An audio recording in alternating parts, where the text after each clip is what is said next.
উৎসবের আমেজে সারা দেশে জাতীয় সংসদ নির্বাচনের প্রতীক বরাদ্দ। আনুষ্ঠানিক প্রচার প্রচারণা শুরুর আগে আচরণবিধি ভঙ্গের পাল্টাপাল্টি অভিযোগ বিএনপি জামাতের। সুষ্ঠু নির্বাচন আয়োজনে ইসিকে সব ধরনের সহযোগিতার নির্দেশ প্রধান উপদেষ্টার। মাঠে থাকবে আইন শৃঙ্খলা বাহিনীর 9 লাখ সদস্য।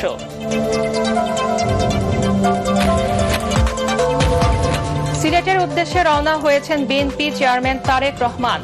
কাল মাজার জিয়ারতের মাধ্যমে শুরু করবে নির্বাচনী প্রচারণা।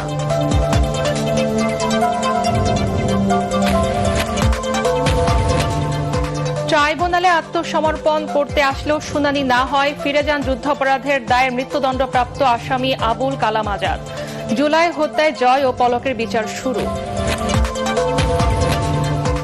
ইরান থেকে এলপিজি গ্যাস আমদানি করতে না পারায় সিলিন্ডারের দাম বেড়েছে জ্বালানি উপদেষ্টা। সরবরাহ কম থাকায় সুযোগ নিচ্ছেন অসাধু ব্যবসায়ীরা।